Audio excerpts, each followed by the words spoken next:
Ce podcast a été généré et diffusé par Isotropic et peut contenir des déclarations prospectives. Consultez cette clause de non-responsabilité sur isocorp.com. Disclaimer. IsoView n'est pas encore approuvé ni autorisé à la vente. Bienvenue dans le premier épisode, Au-delà de la mammographie, repenser l'avenir de l'imagerie mammaire. Notre mission est vraiment d'analyser les grandes tendances, les avancées technologiques et, vous savez, les forces du marché qui façonnent notre approche de la détection et du traitement du cancer du sein. Nous avons toute une pile de sources, de rapports de marché, d'articles sur l'IA, des comparaisons de nouveaux appareils. Tout est là pour vous aider à vous informer rapidement. D'accord. Bon, décomposons tout ça. Pour vraiment comprendre l'ampleur de ce défi, il faut commencer par une réalité assez brutale. Le cancer du sein était bien le cancer le plus fréquemment diagnostiqué chez les femmes dans le monde. On parle de plus de 2,3 millions de nouveaux cas signalés chaque année. C'est un chiffre mondial. Exactement. Et rien qu'aux États-Unis, les prévisions pour 2025 dépassent les 315 000 cas. Pour mettre cela en perspective, cela représente près d'un diagnostic de cancer sur 3 chez les femmes. D'accord. Assez bouleversant, n'est-ce pas? Ça l'est tout à fait. Et ce qui est fascinant ici, ou peut-être révélateur, c'est la façon dont cette charge croissante de la maladie est directement liée à ces projections de forte croissance du marché des technologies d'imagerie mammaire. Vous voyez, à mesure que la population vieillit et que davantage de femmes atteignent la tranche d'âge permettant le dépistage, la pression sur les systèmes de santé ne fait que s'intensifier. Droite. Cela crée donc une demande très claire et urgente pour de meilleures solutions. Et le marché réagit clairement. Les chiffres sont stupéfiants. Nous envisageons un marché de l'imagerie mammaire qui devrait croître de 5,4 milliards de dollars en 2024, Même. à potentiellement 8,69 milliards de dollars d'ici 2030. Cela représente un taux de croissance annuel composé de 8,25%. Oui, c'est une croissance significative. Le marché américain est prêt pour une grande expansion. Et cette croissance n'arrive pas par hasard, n'est-ce pas? Elle est alimentée par plusieurs forces convergentes. D'abord, il y a les avancées technologiques continues, comme l'IA, la véritable imagerie 3D, les techniques avec contraste. Des sujets que allons aborder. Exactement. Et ce ne sont pas de simples ajustements mineurs. Ils permettent des approches de dépistage vraiment personnalisées. Deuxièmement, il y a les changements réglementaires.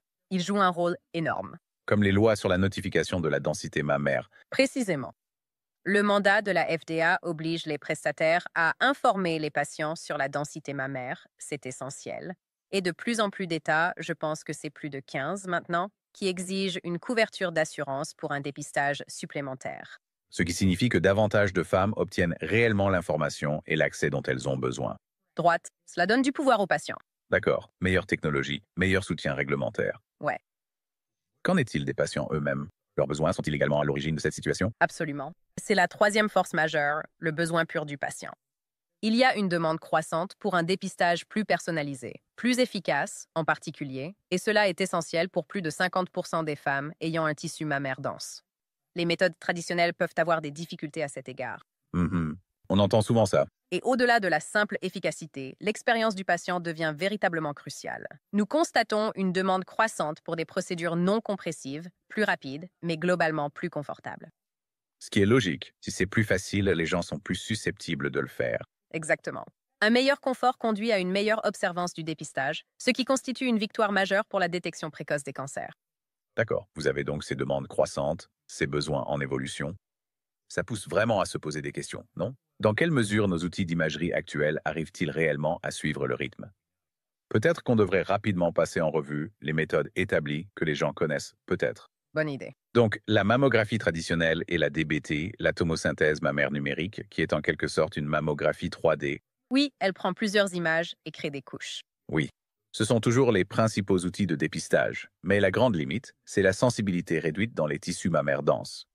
Encore une fois, cela représente plus de la moitié des femmes.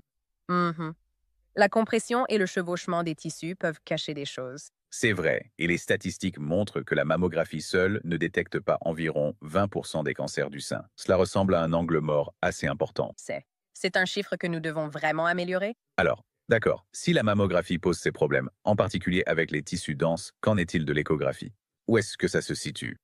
L'échographie, oui, elle joue un rôle complémentaire, clé pour les seins denses, qu'il s'agisse de l'échographie manuelle ou des systèmes automatisés, mais tu sais, elle a aussi ses propres inconvénients. L'échographie manuelle peut entraîner un taux élevé de faux positifs. Ce qui signifie des biopsies inutiles et de l'anxiété. Exactement. Et c'est très dépendant de la personne qui réalise l'examen, de la compétence de l'opérateur. Même avec les systèmes automatisés, si quelque chose de suspect est détecté, il faut souvent quand même une vérification manuelle pour le confirmer. Donc plus d'étapes, plus de temps. Oui, plus de complexité dans le flux de travail. D'accord. Qu'en est-il de la mammographie avec contraste, la mammographie CE? D'accord. Donc la mammographie CE, ici aux États-Unis en tout cas, c'est vraiment un outil de diagnostic, pas typiquement pour le dépistage initial. Elle tente de compenser les limites des mammographies standards basées sur la compression 2D en utilisant un produit de contraste. Ah, oh. Mais il ne peut toujours pas fournir une véritable imagerie 3D comme un scan volumétrique complet. Il est toujours fondamentalement basé sur ces images plates compressées où les choses peuvent être obscurcies. Mais le remboursement s'améliore. Oui, c'est une tendance positive. Nous constatons l'ouverture de meilleures voies de remboursement. J'ai compris. Et puis il y a l'IMB, l'imagerie moléculaire du sein. MBA, ouais. Il s'agit plutôt d'une technologie émergente. Il utilise des rayonnements gamma et des traceurs radioactifs. Il est généralement réservé aux diagnostics expérimentaux et non au dépistage de routine. Et l'élément clé à noter, c'est la dose de rayonnement, qui est nettement plus élevée que celle des systèmes à rayons X classiques comme la mammographie ou la DBT.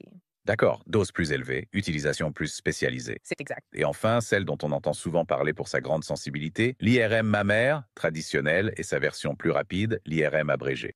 Oui, l'IRM a effectivement une grande sensibilité, il n'y a pas de doute. Elle est très efficace pour détecter les cancers. Il y a toujours un mais. Eh bien, oui. Les inconvénients sont importants. Tout d'abord, le coût. Ces machines sont incroyablement chères, entre 1 et plus de 3 millions de dollars. Ouah. Les procédures elles-mêmes sont longues et chronophages, c'est pourquoi elles sont souvent réservées aux patients considérés à haut risque. Et y accéder peut être difficile. Très dur. Les machines IRM ne sont pas dédiées au sein. Elles sont utilisées pour toutes sortes d'examens. Cicatrices, cerveau, colonne vertébrale, genoux. Vous êtes donc en concurrence pour le temps. Exactement. D'accord. Ce qui entraîne de longs délais d'attente pour les patientes nécessitant une IRM mammaire. Donc, en regardant toutes ces options, mammographie, échographie, mammographie de contraste, MBI, IRM, elles ont toutes des points forts, mais aussi de vraies limites. C'est vrai et cela soulève vraiment cette question importante. Comment pouvons-nous réellement surmonter ces limites? Comment améliorer le dépistage précoce et les résultats dans tous les contextes?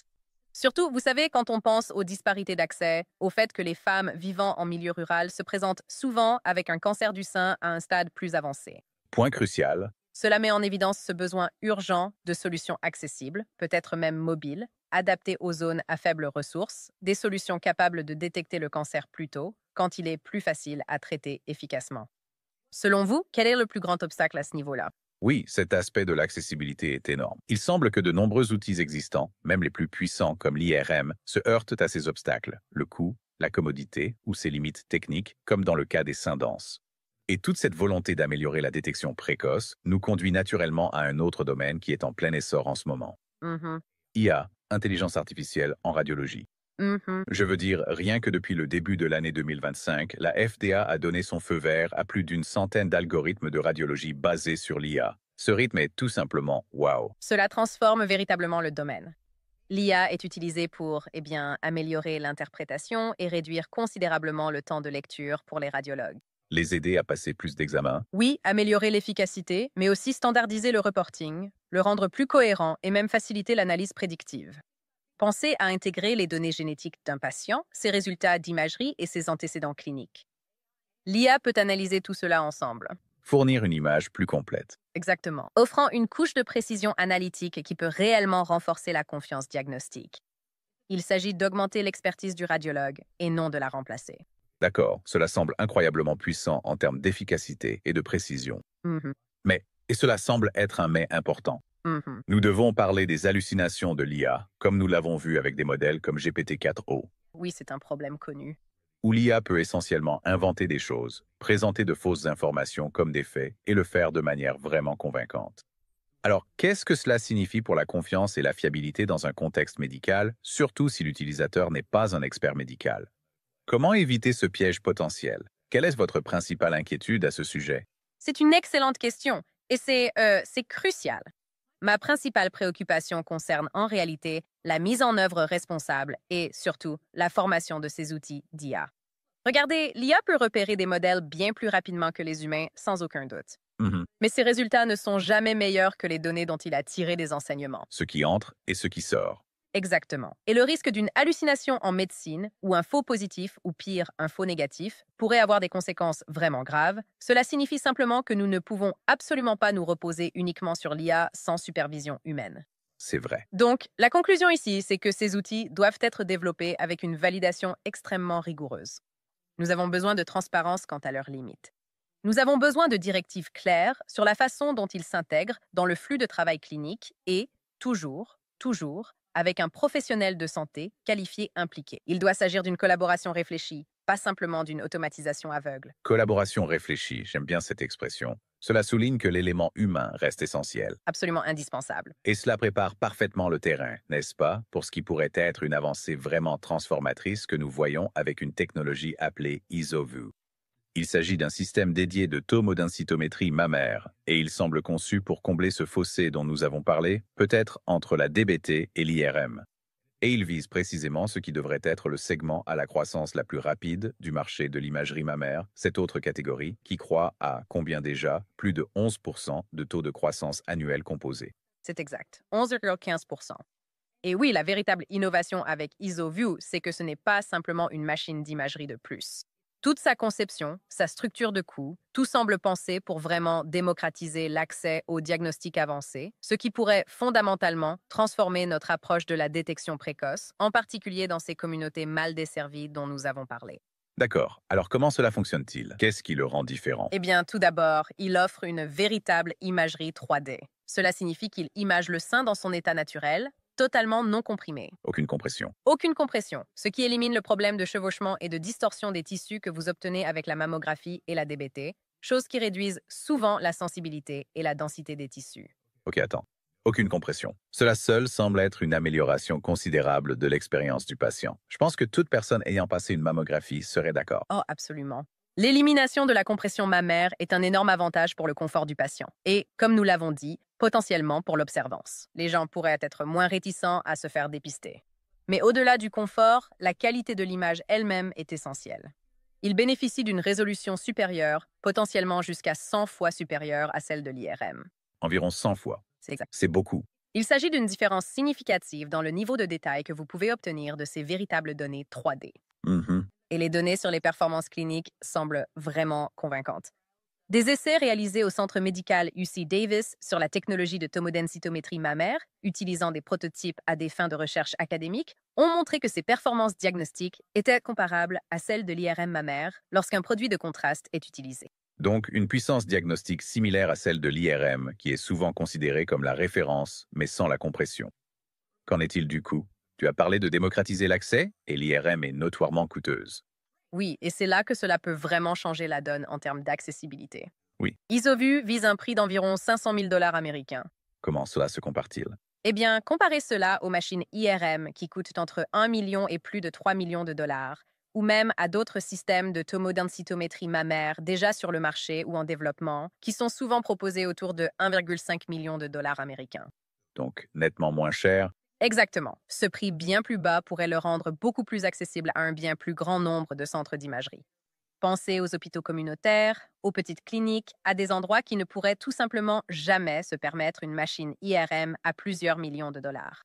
Donc, ce n'est pas juste un nouveau gadget pour les grands hôpitaux de recherche. Il s'agit de rendre l'imagerie de haut niveau accessible à plus d'endroits et potentiellement de simplifier tout le processus diagnostique. Précisément, cela a vraiment le potentiel de consolider ces parcours diagnostiques souvent fragmentés, vous savez, les multiples rappels, les examens supplémentaires, et de réduire potentiellement de façon spectaculaire les plus de 8 milliards de dollars dépensés chaque année aux États-Unis, rien que pour les examens de suivi dus à des faux positifs ou à des résultats non concluants.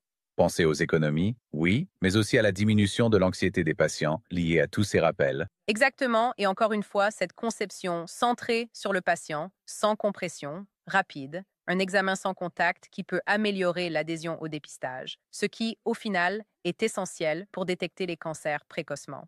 Et pour revenir à notre discussion précédente, qu'en est-il de l'IA? Ce système a-t-il été conçu en pensant à l'intelligence artificielle? Il semble incroyablement prêt pour l'IA. L'entreprise a développé une technologie propriétaire de reconstruction d'images par apprentissage profond, D'accord. qui génère ces ensembles de données standardisées de haute fidélité. Ce type de données est optimal pour l'analyse par des outils d'IA. Et comme il s'agit d'une acquisition de données véritablement 3D, sans les variables introduites par la compression ou la technique de l'opérateur comme en échographie, cela offre la cohérence dont les applications d'IA robustes ont vraiment besoin. C'est logique, des données d'entrée cohérentes conduisent à des résultats d'IA plus fiables. Exactement. Pour le dépistage personnalisé, son autorisation initiale FDA, son indication d'utilisation, concerne un outil de dépistage avec contraste, en complément de la tomosynthèse mammaire, DBT, pour les femmes asymptomatiques ayant un tissu mammaire dense. Cela cible ce groupe pour lequel d'autres méthodes rencontraient des difficultés.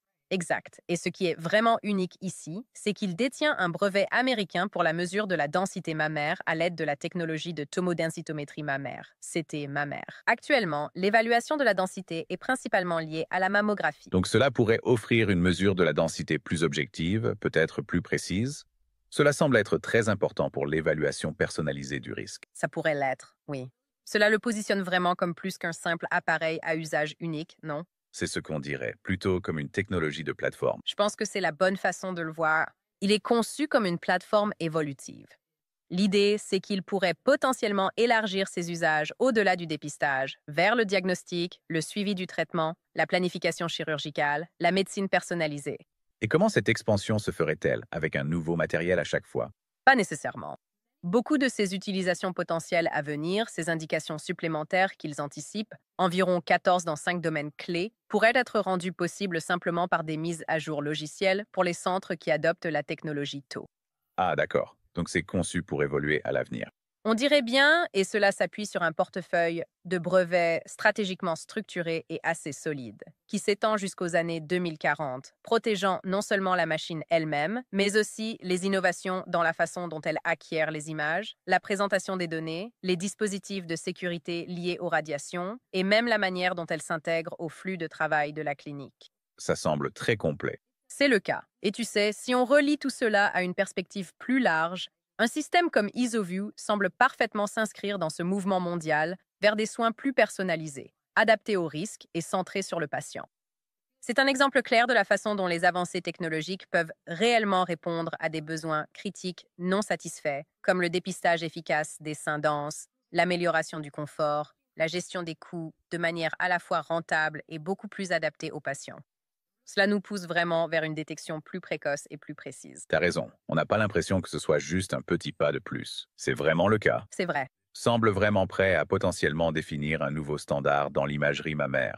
Waouh, d'accord. On vient de faire un sacré voyage ici, n'est-ce pas, à travers ce paysage vraiment complexe de l'imagerie mammaire, en passant des grands défis mondiaux à l'exploration d'innovations vraiment révolutionnaires comme l'IA dans cette nouvelle technologie de tomodensitométrie mammaire. Et je pense que la pertinence directe pour vous qui écoutez en ce moment est assez évidente.